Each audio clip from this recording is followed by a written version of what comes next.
Chapter 6, Post-Keynesian Economics. Although its name seems to suggest otherwise, this school of thought is about the economics of John Maynard Keynes, 1883 to 1946. Simply Keynesian would have made more sense, but that moniker had already been taken, and by a group whose work the post-Keynesians claim is not very Keynes-like.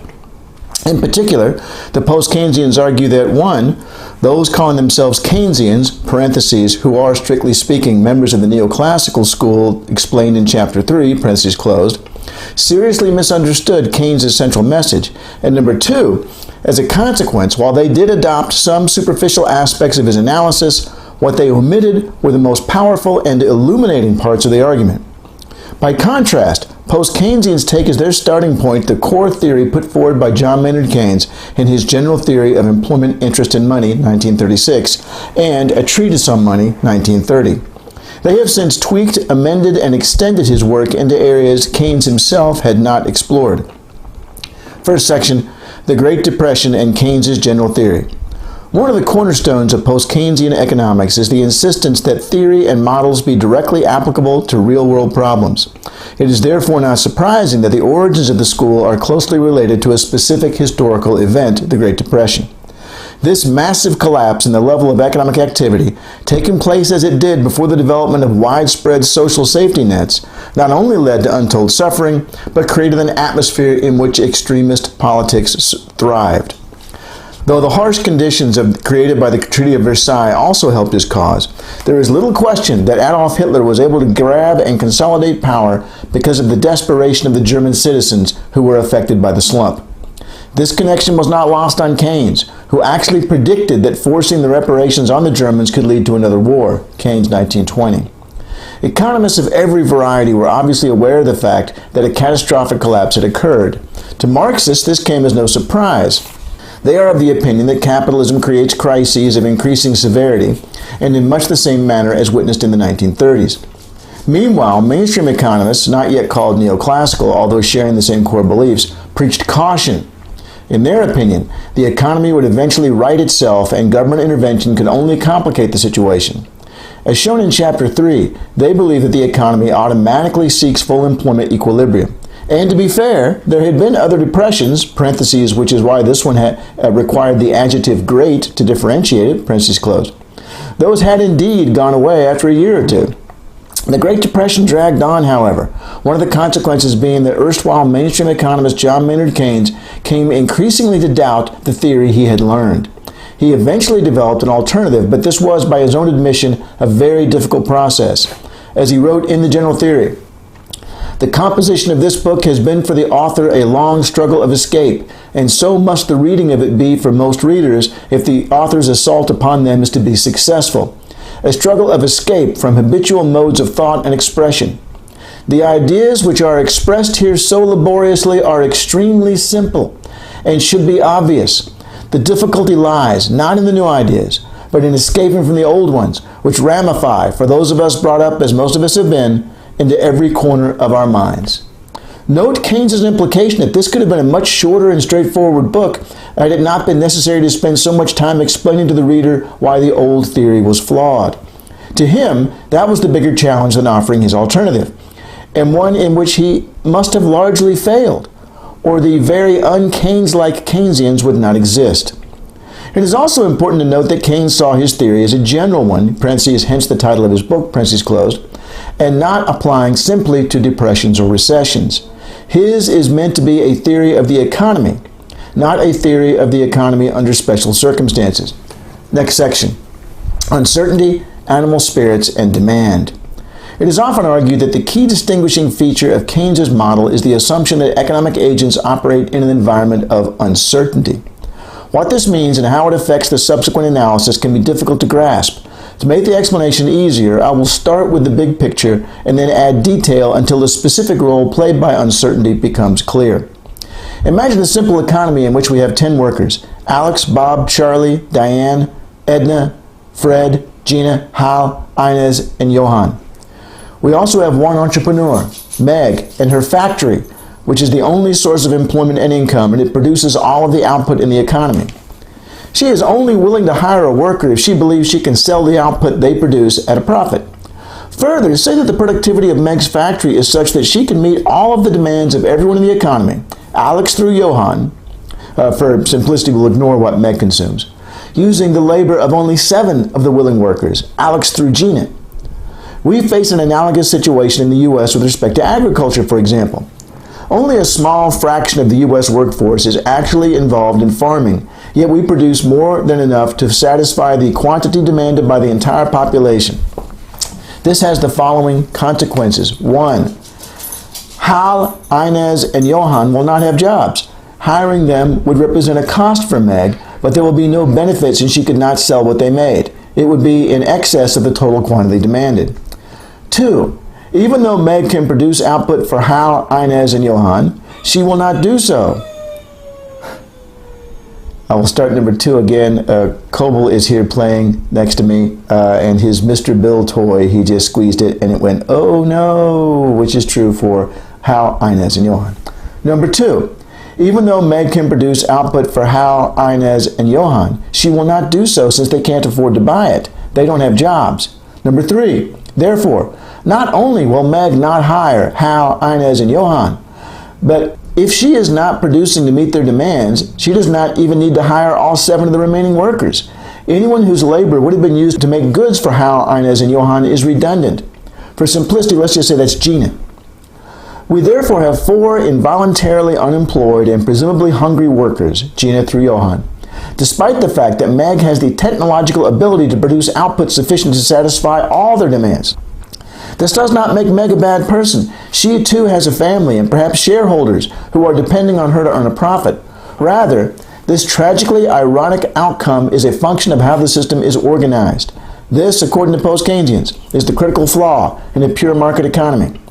There exists insufficient demand to generate employment for every willing worker, and we end up with poverty amidst the ability to generate plenty.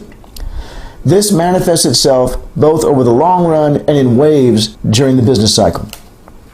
Post-Keynesians argue that this parallels the Great Depression in the United States. The 1920s had been a boom period, so much so that it earned the nickname the Roaring Twenties. Unemployment fell to extremely low levels, particularly in the latter half of the decade.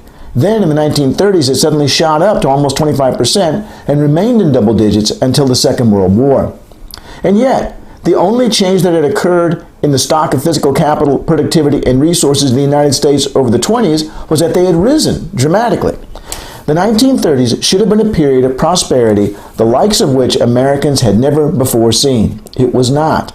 No wonder lay people and economists alike were so confused and frustrated. To understand the post-Keynesian argument and the role of uncertainty, it is necessary to start backing up and specifying some of the unstated premises in the simple story told above. First and foremost, why was Alex through Johan's demand for the products sold by Meg's factory so limited? Had they wanted more, additional workers could have been employed, perhaps all of them. Some schools of thought argue just that. In particular, they say that our demand for goods and services is insatiable, and that the scenario laid out by the post-Keynesians is unrealistic. People always want more, and this is why there will always be sufficient demand to hire everyone who is willing to work. Unemployment and poverty are a choice, or at worst, a temporary condition that exists while the economy moves to a new full employment equilibrium position. Post-Keynesians fundamentally disagree. In part, they simply believe that human wants are satiable. We only want so many TVs, cars, houses, dinners at restaurants, college educations, and so on. What is true for a single class of goods, they argue, is true at the aggregate level as well. Indeed, U.S. Census data consistently show that the percentage of income Americans spend falls significantly as income rises. Furthermore, not everything we demand requires market activity. Indeed, reading a book, enjoying your grandchildren, riding a bike, cleaning your garage, walking through the park, and so on, may all give people satisfaction, but have only a tenuous relationship to the part of society represented by Meg's factory. Still, detractors say, why would someone who finds themselves with money left over at the end of the month not go ahead and just spend it? You may not derive as much pleasure from the 7th movie as you did from the 1st through the 6th, but life is, after all, fleeting, and pleasure today is better than pleasure tomorrow. You could at least frequent more expensive theaters or buy more popcorn. This is the first place where Keynes' concept of uncertainty enters the analysis. It explains why you would not want to spend all your income and would like to hold some of it as cash, thus lowering the overall level of demand for goods and services. Economists of every variety realize that people do not know the future. But there is more than one way to reflect this in our modeling, and Keynes believed that how we did so made a critical difference. For example, say you are hopelessly failing a required course, however the university gives you a chance to rescue yourself. If you pay $1,000, you may roll a single die with the results as displayed in Table 6.1. And in the table it shows that if you roll a 1, they're going to give you an A in the class, a 2, a B, a 3, a C, a 4, a D, and a 5 or higher, an F. Further assume that the course costs $4,000, not to mention the time and energy necessary to retake it. Ignoring the fact that no reputable university would actually do this, it represents a tempting opportunity. Let us say that you decide to take the chance. You go to the appropriate university office and pay $1,000. A university official then escorts you to a room with a long felt-covered table, and she explains to you that you may choose any one of the 4 dice displayed on a nearby tray. There is one die that is 6-sided, one that is 8-sided, one that is 12-sided, and one that is 20-sided. Each numbered 1 through the total number of sides on that die. The choice is easy, the 6-sided die. That is the one that gives you the best odds of rolling a passing grade. This describes what Keynes called risk. You do not know the future, but you do know all the possible outcomes and their probabilities. You can create a mathematically objective forecast and use that to create a conclusive argument. 2 individuals could disagree vehemently about politics, religion, favorite sports teams, climate change, and much more, and yet they would still agree, assuming they understood basic math, that the 6-sided die is the best choice. Furthermore, and this is critical, decision-making in an environment of risk tends to be very stable. What if you roll a 5? You are still failing the course. If you opt to spend another $1,000 for a second chance, which die will you select this time? The 6-sided one, naturally. What if, just as you came into the room, another student was finishing and they had thrown the 20-sided die and rolled a 1? You'd still choose the 6-sided die. What if you watched 4 other students choose the 6-sided die and walk away with Fs? Assuming you are still convinced that the dice are fairly weighted, you would nevertheless select the 6-sided die. There is no logical reason to make any other choice. An agent's behavior is calm and predictable. Keynes viewed this as an extremely poor representation of the circumstances under which most real-life decisions are made, especially the really important ones. We do not know all the possibilities, nor the probabilities. It is not that we are lazy, ignorant, or irrational, but because the future is inherently unknowable. Returning to the $1,000 dice roll, what if instead, when you walked into the room, you were shown a 10-sided die, a 20-sided die, and 2 boxes? Those boxes, you are told, each contain a single die, and if you choose one of them, you will only be told what you rolled and not the number of sides on that die. These sides may range from 2, in other words, a coin, with sides labeled 1 and 2, to 120. Yes, such dice do exist. The very first thing you would do is eliminate from consideration the 20-sided die, because the 10-sided die is clearly a superior option. Hence, where you have information, you use it rationally. But what now? Perhaps some people would decide not to play at all. Maybe. But Keynes believed that our behavior is marked by animal spirits, or a tendency towards action rather than inaction. It is a spontaneous optimism that may convince us, in a world where you cannot make mathematically objective forecasts, to nevertheless take a chance. And it's easy to imagine at least some students with irretrievably poor grades might do just that. What the hell? I feel lucky. Those individuals still have a choice ahead of them. It is possible that most would go with the die they could see and roll the 10-sided, or perhaps they would choose one of the boxes. Note that we already have a significant difference in the previous scenario.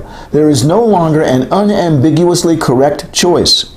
Furthermore, it is now entirely possible that others' experiences can impact your choices. If, as you walked in, someone selected one of the boxes and earned an A, you might be sorely tempted to choose that same box. Something else that is different is that in the event that you end up playing more than once, you might change your mind about which die to use, although you would still exclude the 20-sided one. And the more money you spent, the more panic-stricken you might become. Quote, good Lord, now I'm in for 3,000 and the 10-sided die just isn't working. Maybe I should try one of the boxes. Or maybe I should quit and work on excuses to tell my parents, unquote.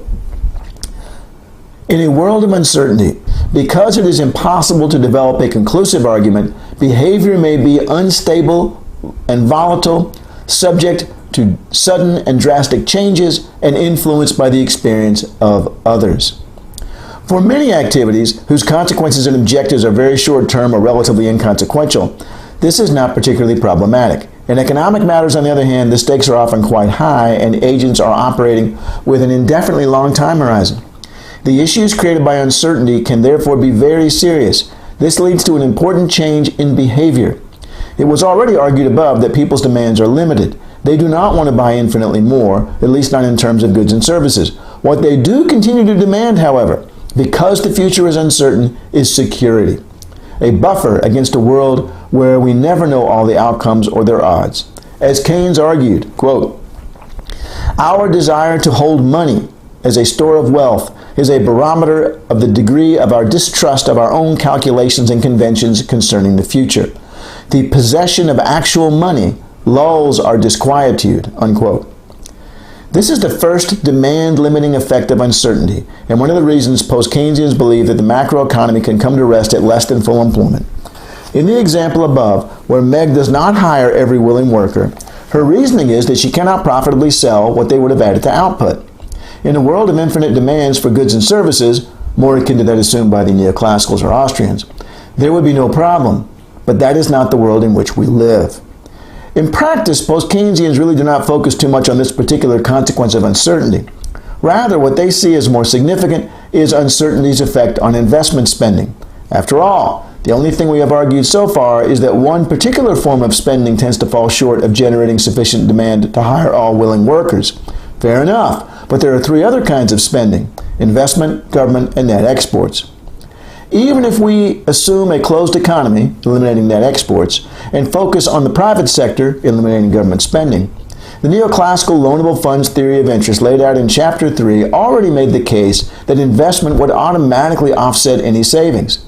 If that's true, then the post-Keynesian story still leaves us short of an explanation of less than full employment equilibrium. Post-Keynesians argue, however, that the loanable funds theory of interest is fatally flawed. Recall what was said in Chapter 3. There, it was explained that banks profit by borrowing household saving and then loaning that money to firms for investment projects. Since it is in the bank's best interest to loan out every penny of any household saving in their vault, they adjust interest rates until this is true, parentheses, lowering them when they have excess saving and raising them when they are short of what firms are demanding, parentheses closed. Thus, though this is not actually their goal, banks guarantee that every penny not spent by one person or sector, households, gets spent by another, firms. In this manner, full employment is guaranteed even if the income earners themselves do not want to spend all their income. According to post-Keynesians, the key problem is that banks do not rely on household savings for the funds they loan out. Rather, commercial banks create brand new money whenever they extend a loan. And here is a quote from an excellent paper by Kevin Fury. In the process of making loans, banks create money and then use asset and liability management to meet their reserve requirements. And here's a second quote from Werner, another excellent article. Banks do not gather deposits and then lend these out, as the financial intermediation theory assumes, nor do they draw down their deposits at the central bank in order to lend, as the fractional reserve theory of banking maintains. The empirical facts are only consistent with the credit creation theory of banking. According to this theory, banks can individually create credit and money out of nothing, and they do this when they extend credit. That's the end of the quote. It is not necessary for banks to sit around and wait for you to decide to put part of your paycheck into your savings account. Instead, they immediately create credit in the form of a checking account, which firms can use to buy investment goods. Keynes was clearly aware of this. Here's a quote from Keynes. The investment market can become congested through a shortage of cash. It can never become congested through a shortage of saving. This is the most fundamental of my conclusions in this field. That's the end of the quote. If this is true, and post-Keynesians say that it's an empirical fact, then it represents a fatal blow to the loanable funds theory of interest. There is no longer any mechanism forcing investment to soak up any idle savings. One loose end remains. If, as argued in Chapter 3, savings must equal investment, then how does this occur if not by the process described by the loanable funds theory? Consider the following. Say that we happen to start off with full employment and savings equal to investment, but that firms decide to lower investment.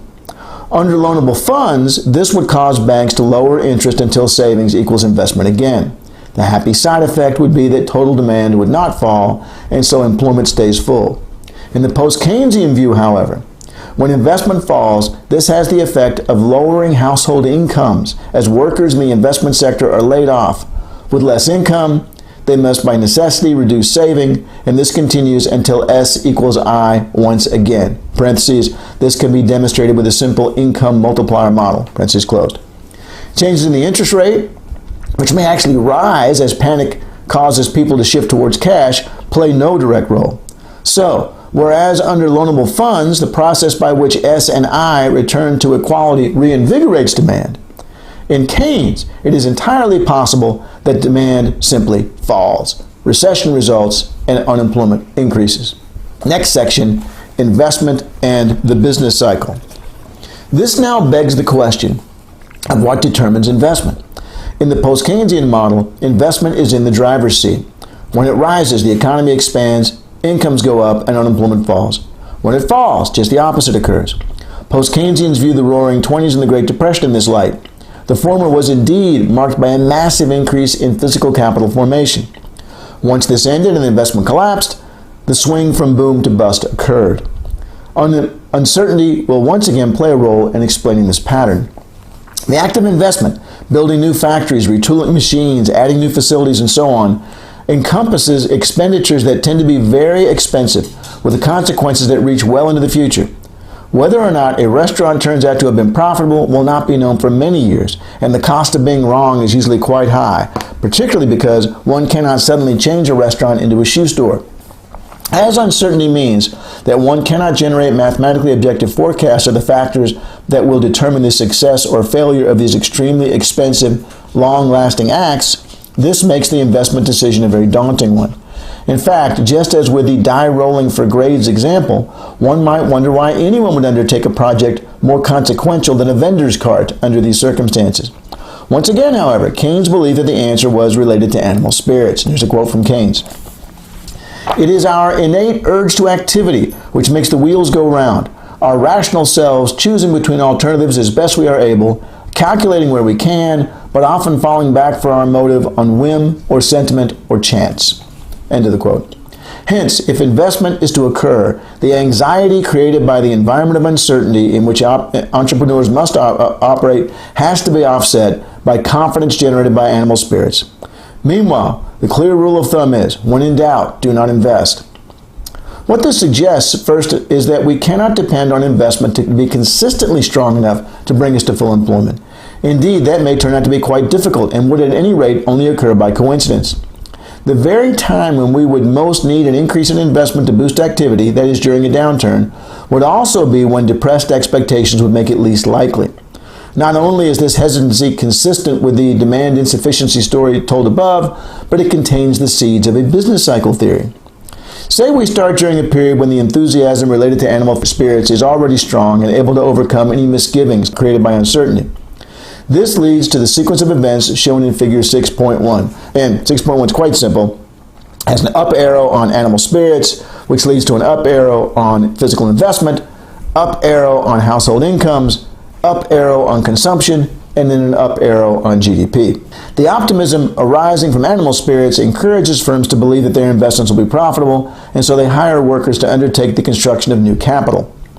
This creates additional income for households who increase consumption. Since spending itself creates income, there is a further boost to spending such that this multiplier process causes the final jump in GDP to be significantly larger than the initial rise in physical investment. Neoclassicals view such an economic expansion as the normal state of affairs, one of the forces that is constantly pushing us towards full employment. But Keynes and the post-Keynesians see them as unsustainable. They argue that this is so for a number of reasons, but I will focus on only two. The first problem is that adding to physical capital does not take terribly long. A factory that may last many decades requires only months or a year or two to build. At that point, construction workers and those in related industries are laid off. Unless by coincidence there are other jobs waiting for them, they become unemployed, their incomes fall, and GDP shrinks. This means that just as investment projects are coming online and entrepreneurs are hoping to reap profits, they will find that sales are falling. Not necessarily poor, but falling. This would probably be sufficient to put an end to the expansion, but there is more.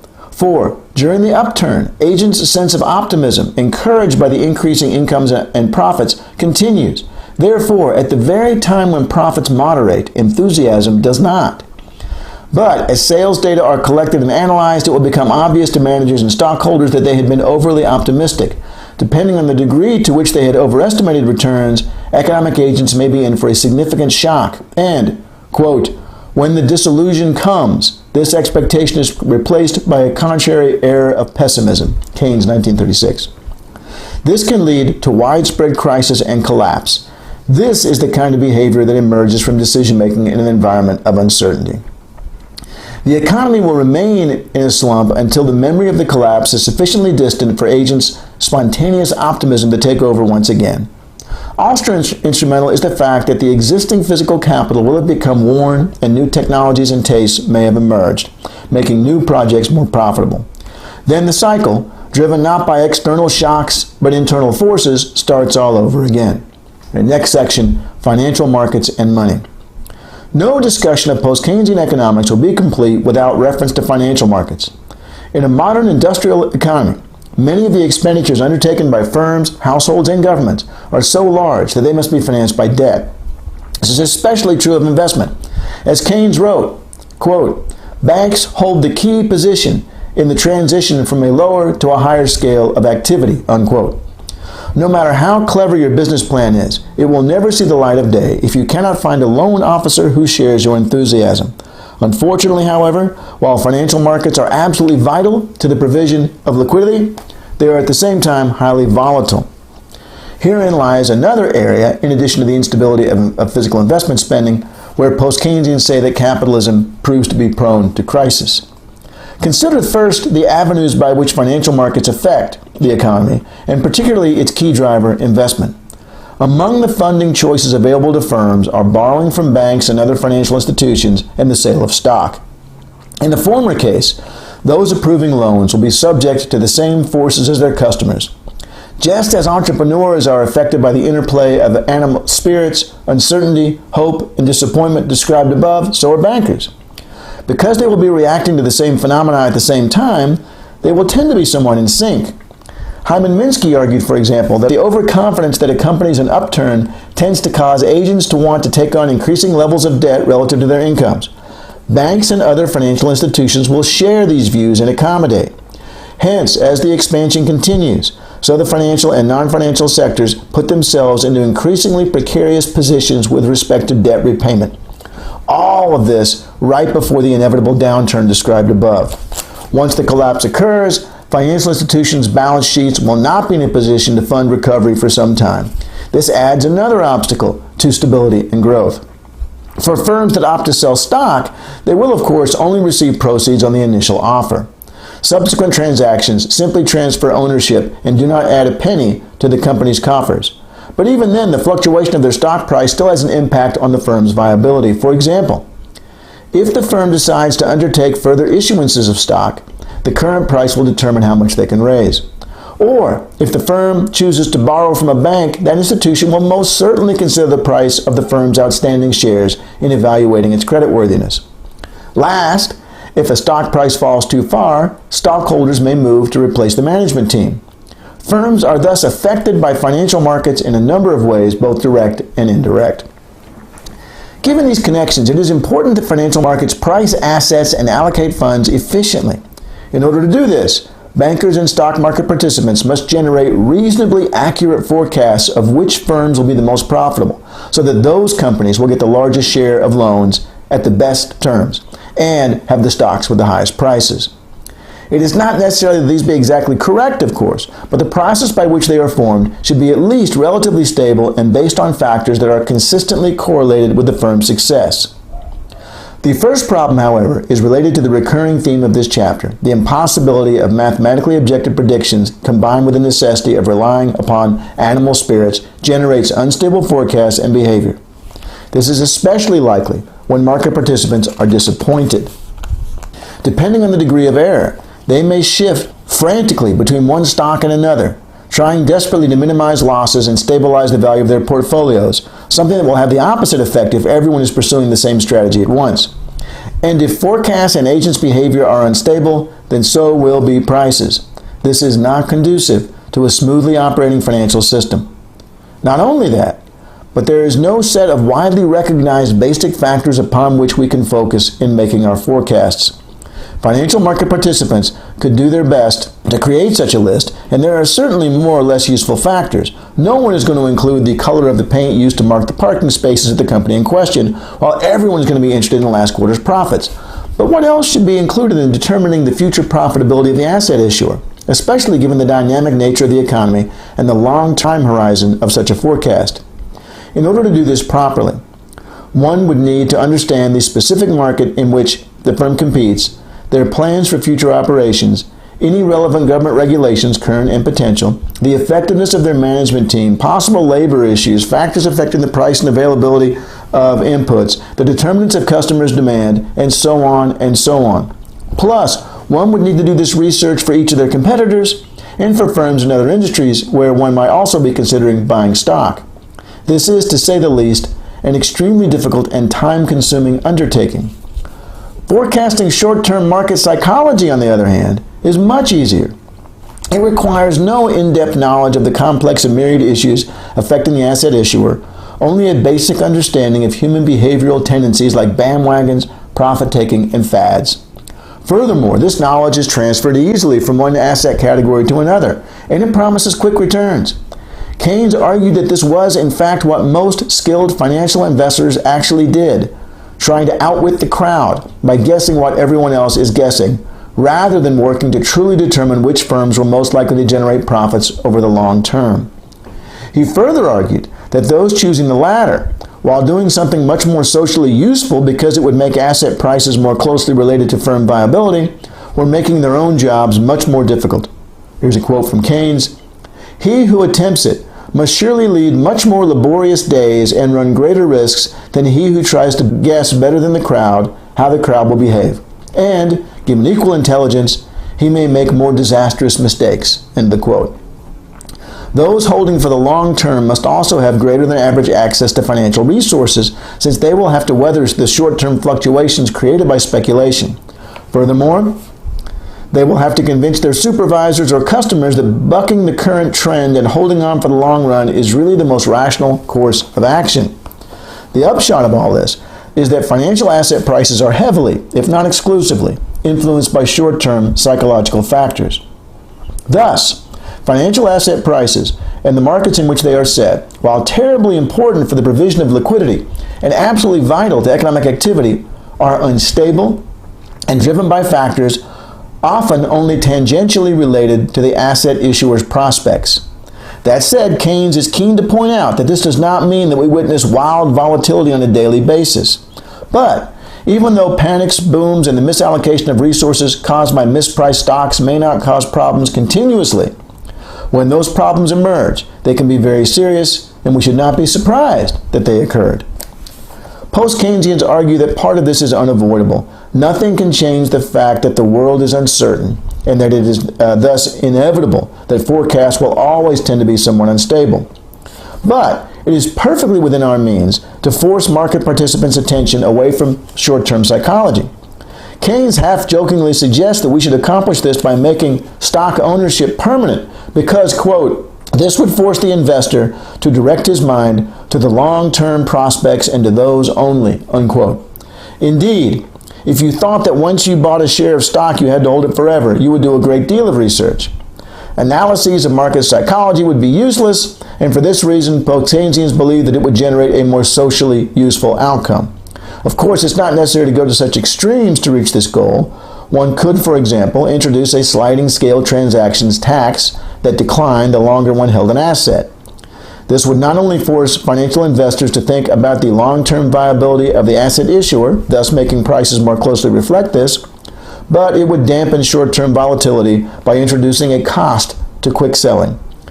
Post-Keynesians believe, incidentally, that the above characterization of the financial market offers a much better framework for understanding the financial crisis of 2007-2008. Short-term psychological factors drove asset prices to levels that coldly rational observers would never have thought sustainable. And once it was evident that this was true, everyone rushed for the exits. Next section, method. There is a large and growing literature that sets out to identify a clearly defined post-Keynesian method, both in terms of description, parentheses, looking at how research is done now and how it was done in the past, parentheses closed, and prescription, parentheses, how it should be done in the future, parentheses closed. But perhaps the best starting point is with an extended quote from Keynes himself. So here we go from Keynes' general theory. The object of our analysis is not to provide a machine or method of blind manipulation which will furnish an infallible answer, but to provide ourselves with an organized and orderly method of thinking out particular problems. And after we have reached a provisional conclusion by isolating the complicating factors one by one, we then have to go back on ourselves and allow, as well as we can, for the probable interactions of the factors among themselves. This is the nature of economic thinking. Any other way of applying our formal principles of thought, without which, however, we shall be lost in the wood, will lead us into error.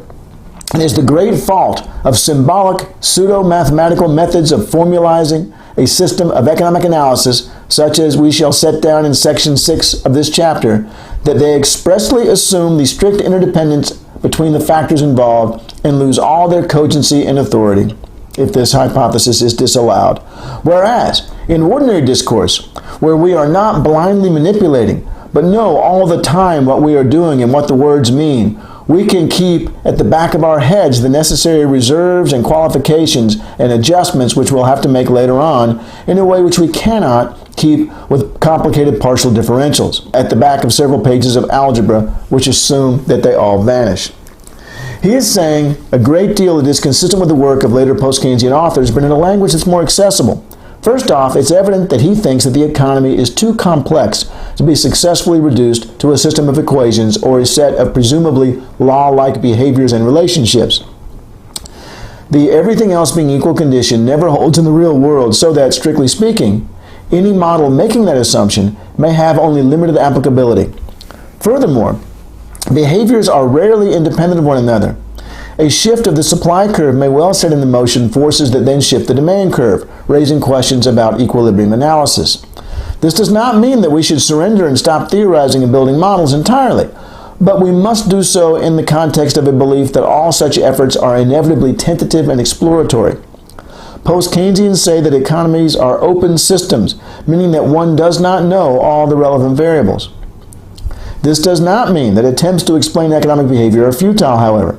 While, according to post-Keynesians, all economic theorizing by every school of thought is subject to the problems described above, the real issues arise when one ignores this fact. Post-Keynesians view their analyses as more useful precisely because they acknowledge their limitations. By contrast, they view with great skepticism the claims of schools of thought who see their research as, quote, proving, unquote, the existence of particular relationships or uncovering truths. With the above caveats in mind, post-Keynesians place a great deal of emphasis on understanding the causal linkages in real-world processes. They do not agree with the neoclassicals and Austrians that we should rely more on abstract reasoning than observation, and believe instead that the cogency of arguments is a function of the degree to which the premises match what we see around us. Models based on counterfactuals or as-if assumptions are viewed with suspicion. Simplification and generalization are necessary, but as the real world is a perfect model of itself, it is always the standard against which post-Keynesians judge their efforts. Modeling by analogy is frowned upon. Also important to post-Keynesian method are the concepts of uncertainty, non-ergodicity, and historical time. The first was explained above at length and was shown to be the reason why post-Keynesians believe that people are willing to hold cash and that the economy can come to rest at less than full employment. Non-ergodicity says that economic behavior today may not follow the same patterns as yesterday. Hence, even if we were able to build a perfect model of the economy at this moment, that does not mean that it will apply in 1, 5, or 10 years. Institutions evolve, cultures change, and humans adapt. Though we do not necessarily need a brand new model every month, post-Keynesians believe that it is very important to bear in mind that economic behavior is not law-like and constant. Finally, they see the world as existing in historical rather than mechanical time. In mechanical time, the order of events is unclear and cannot be determined without additional assumptions. Take, for example, a market diagram with a single supply curve and two demand curves. Which of the demand curves came first, and which is the result of a shift? It is impossible to know, and that is the nature of mechanical time. Either could be first and either could be second, so that time could move in either direction. Historical time, on the other hand, envisions a path-dependent world, where the past changes what is possible in the future. The Great Depression forever shifted the world economy onto a new track. The fact that you decided to go to college means that where you find yourself in 5 years will be different than had you gone straight into the workforce or joined the military. When I was 22, I went to a party at my friend Paul's apartment. There I met and later married a girl named Melanie, and I now have twin daughters. In each case, understanding the process by which one event leads to another is very important, and the direction is one way. This is not the case when comparing two equilibrium positions. Next section, views of human nature and justice. Post-Keynesians see humans as social animals, meaning that the rules of the game are more important than individual motivations in driving economic behavior. In their view, the specific structure of institutions holds the key to understanding the way the world works. Economic justice is anchored in the conviction that every citizen must have a realistic opportunity to share in the output produced in the economy. Post-Keynesians believe that the level of productivity possible in modern economies is such that it is downright immoral to exclude anyone who is willing to work. And people are not lazy, they want to work. Because of this, justice requires that the government achieve what the private sector cannot, full employment. And while they agree with some other schools of thought regarding the primacy of fiscal policy in this effort, post-Keynesians are not keen on the manner in which it's practiced today. Currently, the usual approach is for the government to spend in deficit in order to raise private sector sales and therefore hope to indirectly induce firms to offer more jobs. While not useless, post-Keynesians say this is inefficient and ultimately ineffective because it never reaches the chronically unemployed. Many would prefer to see the government directly address the problem by offering a job guarantee. Under such a system, those unable to secure employment in the private sector, including those with the least saleable job skills, would always have the option of working in the public sector. The latter would offer training along with an income and would be designed to supplement, not replace, the private sector. A job could be defined as staying at home with small children or caring for the elderly and infirm. Indeed, it could be employed to address any social problem that does not generate a profit and is therefore ignored by the private sector. Climate change would be chief among these. Next section, standards of behavior. In the first section under that, primary. Primary standards specific to post-Keynesianism include the rejection of the full employment assumption and acceptance of a related concept, the belief in fundamental uncertainty. A model premised on the idea that the economy self-corrects or automatically generates a job for every willing individual would simply not be post-Keynesian. The whole point of the adjective general in the title of Keynes's magnum opus was to highlight that his approach would allow for less than full employment equilibrium. Furthermore, this was accomplished by his assumption of the existence of uncertainty in the macroeconomy. As shown above, uncertainty enters into post-Keynesian analysis at a number of levels and is a fundamental concept. Rejecting this means you're no longer in the post-Keynesian club. One of the other impacts of uncertainty is in the financial market, where asset prices are unlikely to be accurate reflections of the long-term profitability of the issuer. Hence, financial markets may be capable of supplying liquidity, but it is difficult for them to efficiently allocate resources. In the microeconomy, it is a basic tenet of post-Keynesianism that the emergence of oligopoly power is common, and it is key to understanding pricing, the distribution of income, and inflation. Methodologically, post-Keynesians self-consciously reject the as-if method and in contrast emphasize the placement of theory in the context of specific historical and institutional structures. Causal linkages are very important, and thus a paper making the assumption that the central bank increases the money supply by dropping cash from a helicopter, as in the classic article by neoclassical economist Milton Friedman, would stand little chance of publication in a post-Keynesian journal. Secondary standards of behavior. Like all other schools of thought, there are important authors whose citation tends to lend credibility to an argument independent of the idea being expressed. John Maynard Keynes is obviously foremost in this regard, followed by others like Paul Davidson, Alfred Eichner, James K. Galbraith, John Kenneth Galbraith, Nicholas Kaldor, Michael Koleski, Jan Kregel, Hyman Minsky, Joan Robinson, and Sidney Weintraub. As with other secondary standards, one is free to disagree with one of these pillars of post-Keynesianism and still be considered a member of the community, but the burden of proof is on the rebellious scholar. There are also common themes in post-Keynesian literature, inclusion of which in a model or theory may enhance the chances of publication and the popularity of research, but about which there is not complete agreement. For example, some post-Keynesian authors insist that the supply of money is completely demand-driven, in the sense that whenever demand rises, the financial sector is able to accommodate without it being necessary for the central bank to undertake any discretionary policy. Others disagree that this is true, but say that this is true only to an extent. There's also been disagreement over the nature of inflation, with early post-Keynesians marking wage increases above the level of productivity as the culprit. Later practitioners saw this as unfairly and inaccurately blaming labor power. There's also some disagreement regarding the effect of interest rates on physical investment, with all post-Keynesians seeing it as a secondary factor, but some as having no impact at all. Perhaps most interesting is the division that exists regarding what should be included under the heading of post-Keynesianism. While all would agree that what has been described in this chapter belongs, there are those who also believe that the neo-Ricardian, Sraffian, or Koleskian approaches should be included.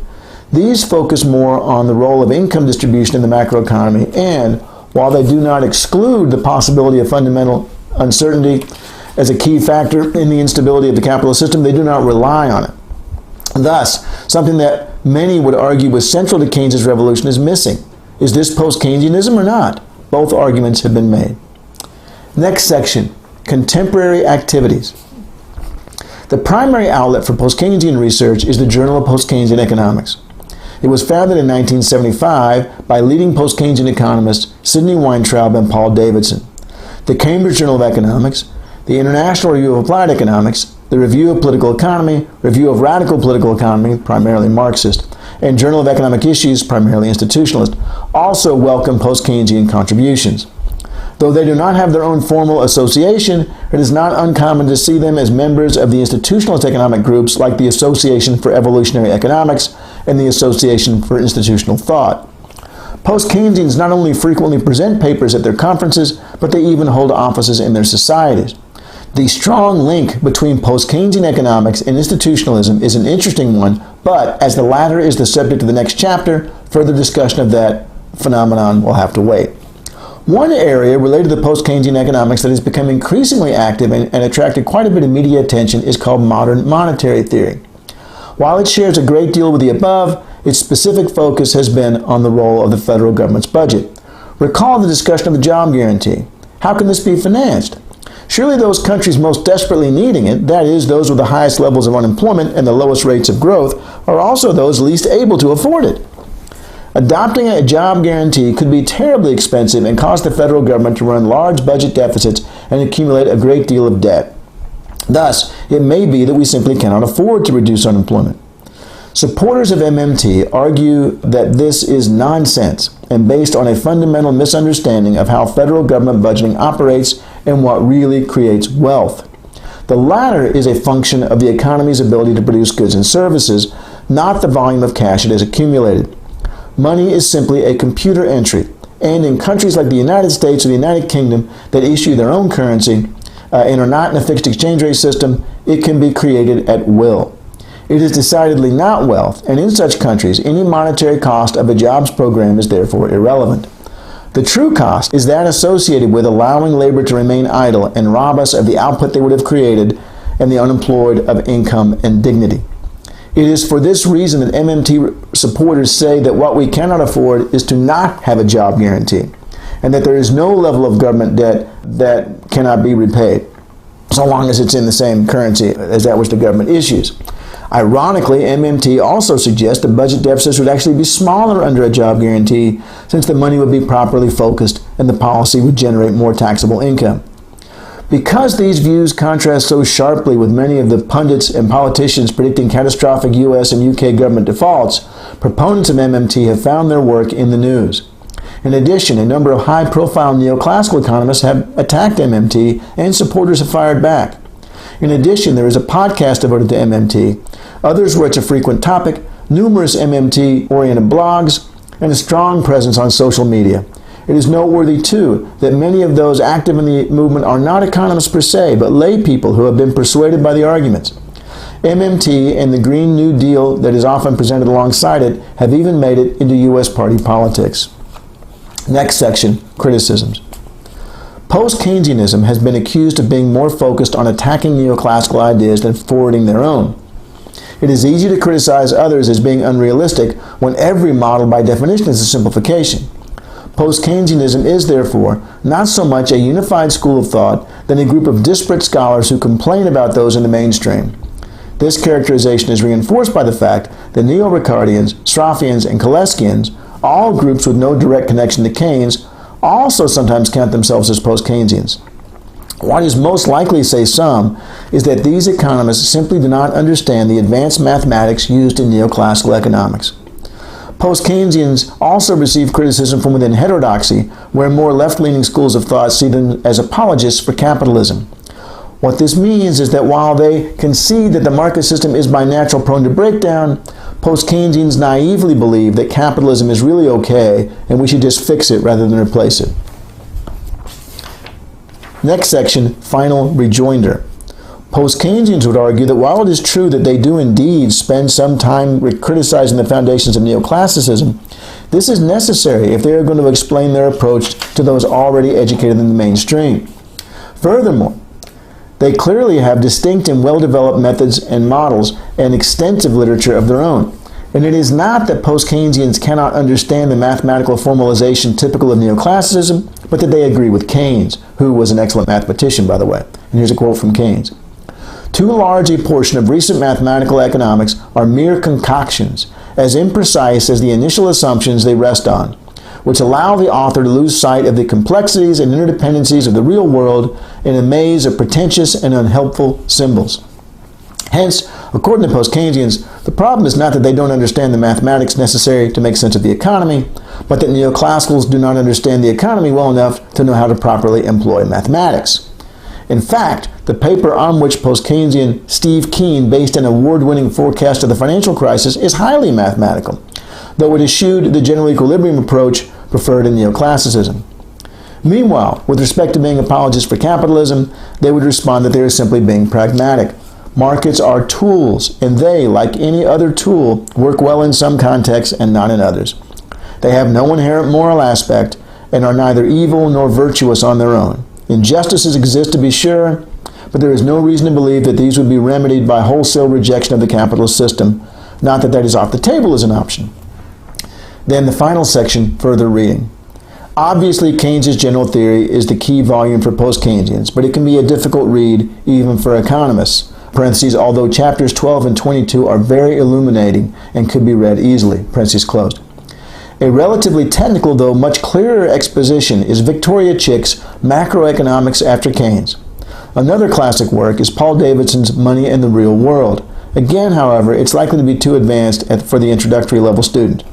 His The Keynes Solution may be more appropriate, as would be Mark Lavoie's An Introduction to Post-Keynesian Economics.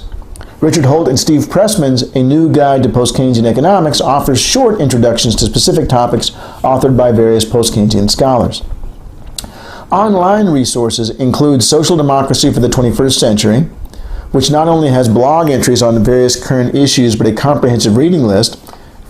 New Economic Perspectives focuses on MMT and is based in the economics department of the University of Missouri at Kansas City. It includes a primer on money creation and financing federal government spending.